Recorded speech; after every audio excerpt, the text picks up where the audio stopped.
Hello vlog, I have an update for you.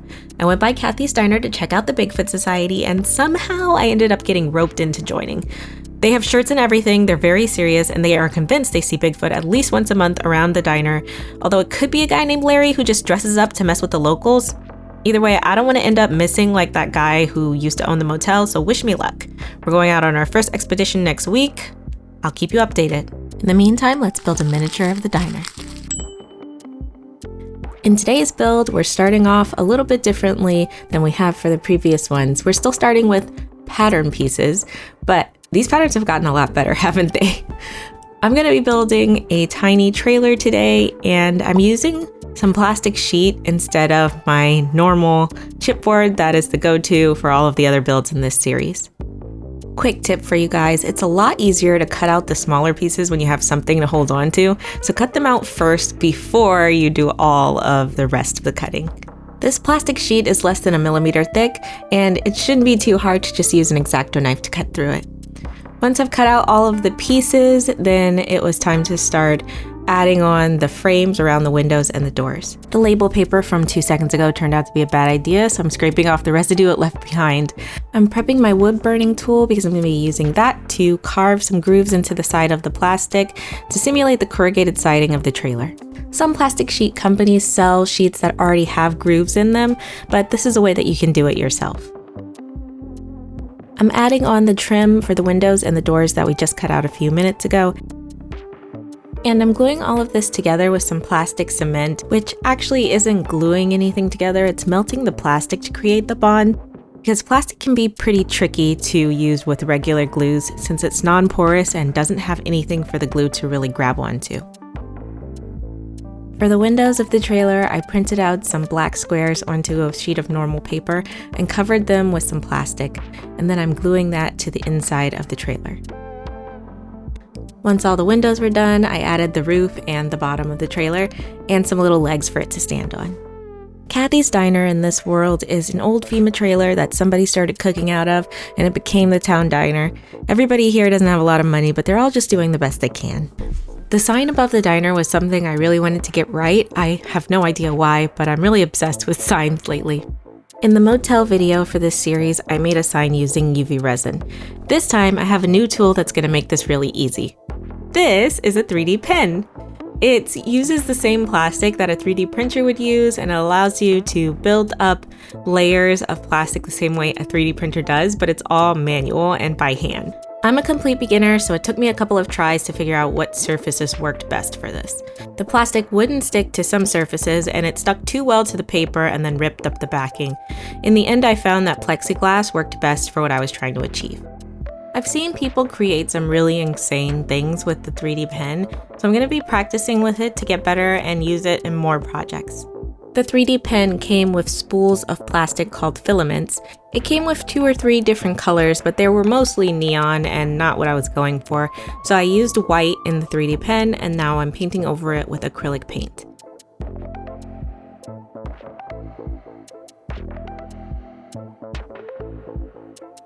I realized that I forgot to make the stairs out of plastic sheets, so I quickly made those and added it on. And then I went over everything in another coat of acrylic paint and did some highlights on the sign with white and pink. The second part of the sign is made by gluing down paper onto chipboard, which in the US is a kind of cardboard that's usually used for the back of notebooks. I realize in other places chipboard could mean particle board, so please be aware of that to avoid any confusion. Today's video sponsor is me. I'm coming out with my first merch ever, and I'm really excited. If you guys want to join the Bigfoot Society, you can get this 6 Pines Small Town Bigfoot shirt in the link below the video. Now back to the build. I'm making a ton of trees, but I'm trying a new way of painting them. So I've mixed some brown paint in this jar.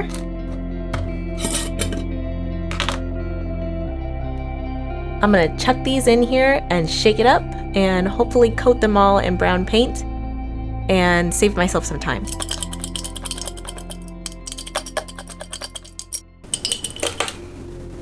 I mean, this really ain't bad, but I was hoping to cover the metal a little bit more.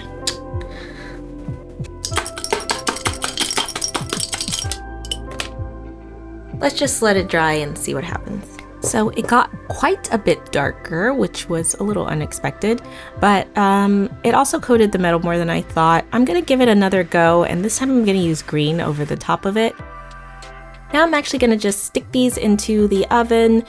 The oven's not on, but it was on earlier, so it might help to dry them a little faster. While that's drying, we can go ahead and start on the base. I decided to do 2 levels to this base because I haven't done that before in a build in this series. I'm cutting the base out of 1/2 inch thick foam board, and I'm carving out the back to be some rocks in the background. I'm painting over those with acrylic paint. I started with a layer of gray, and I wasn't sure whether I wanted it to be darker or lighter, so I went over it with some dark paint first and then decided to lighten it back up again. Once I finished painting the rock texture, I started working on the areas where I wanted there to be dirt in the foresty part around the trailer. I'm using my go-to, which is sawdust again, but this time I'm just mixing it in directly with acrylic paint. And I started with gray because I wasn't really sure exactly where I wanted the trailer to be and if I wanted to add some kind of like a parking lot to it. But in the end, I decided to make it just be in the center and to create some dirt and moss and grass all around. Usually the hardest part of a build for me is when I have to work with polymer clay, but luckily I have been gaining a list of tips and tricks along the way to help this be a little bit easier for myself. One of them is to use Milliput or green stuff, which is a 2-part putty that you mix together, and coat that over your wire armature to be able to stick the polymer clay to something. Otherwise, when you're sculpting, you might press the polymer clay and have it just slop right off the frame. I'm 98% certain that this tip comes from Ed Scar, so shout out to you for always having the tips and tricks about sculpting and airbrushing. But also, Ed, if you are not the one who told me this tip, then give away that credit. You just give it away. That's not your credit, but I'm pretty sure it is. So shout out and thanks. I went looking for some green stuff, and all I found was the liquid green stuff at a Warhammer store in my city, so I decided to give that a try, and I must say that it worked out really, really well. I was so pleasantly surprised because I didn't think that it was going to be thick enough to actually do anything. But the liquid green stuff dried really quickly and it was great. The polymer clay stuck to it and I was able to start sculpting.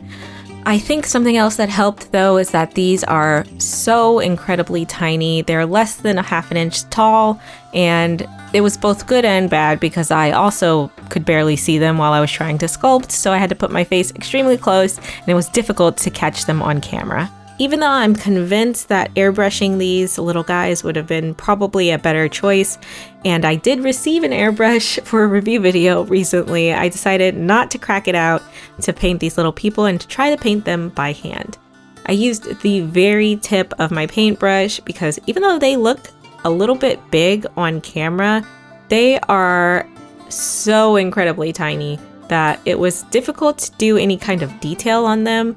But the nice thing about them being so small is that I didn't have to do too many details really. All I had to give was the impression of what their clothing looked like and their hair, and I didn't have to worry too much about things like their faces or trying to put tiny little dots on for their eyes. At this point, I felt like the build was really close to being done, but I felt like it was missing a few things, so I decided to add in some telephone poles. And I just used some toothpicks, roughened them up a little bit, and glued them together, and then I painted over them with brown acrylic paint. I'm using my 3D pen again, but this time I'm pulling it to create threads of plastic that's going to be the power lines. I unfortunately, once again, only had a few colors, and I just chose this neon blue color because I thought that it would be the easiest to paint black, since I knew I was going to have to paint them after I had attached them. I used a little bit of super glue on top of all of the poles, and then I attached the plastic. It was only by sheer luck that I was able to then get the trailer inside because I completely forgot that I should probably add it in before I put in the power lines. I painted each line black with just acrylic paint, and I was finally able to make that hideous neon blue color disappear. I touched up a few different parts of the trailer, and I tested out some locations for the people to stand. I wasn't really sure where I wanted them to go, but after putting them in, I realized it was a little bit empty, so I decided to make even more little things to go around the front of the diner. I cut out a box out of the plastic sheet and glued down a vending machine front, and then I glued it all together and painted the edges black just so that there would be another little object in front of the diner, as well as I made some tables and stools and painted those. Then I decided to add in some gravel and to rearrange the vending machine and add in a little bit of trash and clutter and signs here and there. Unfortunately, I realized the main thing that was missing from the scene was Bigfoot himself, and that meant I was gonna have to do more sculpting. I used essentially the same techniques that I used to sculpt the people, although I added a little bit of tin foil and stuck it on with some super glue so that he would be a little chunkier than the tiny people were because he's also a little bit bigger. I still went over that with liquid green stuff and let that dry, and then went over the top with some polymer clay. This is Super Sculpey Firm, which I, funnily enough, then made soft by mixing in liquid Sculpey, and I felt like I softened it up to where I could put in some details for the fur and be able to sculpt it a little bit easier. I'll have to check and see if they make Super Sculpey soft or something between the liquid Sculpey and the normal Sculpey that I purchased, but for right now, this mixture works pretty well. Once Bigfoot had gone into the oven and come out completely unburnt for the first time probably ever in my sculpting experience, I was ready to start painting him. I'm painting him with some brown paint, and then I'm using lighter and lighter shades of brown until I get to the final stage where I'm barely touching his fur just to highlight it. I wanted to make him look like he was sneaky, but he looks like he's dancing to me, especially as I spin this thing around while I'm painting him. It's like, ooh, groovy. I think this would be pretty cool instead of a ballerina if it was spinning inside of a music box. I spent a little bit of time trying to figure out where I wanted the people to go and where I wanted Bigfoot to be, and once that was done, it was time to glue them in place.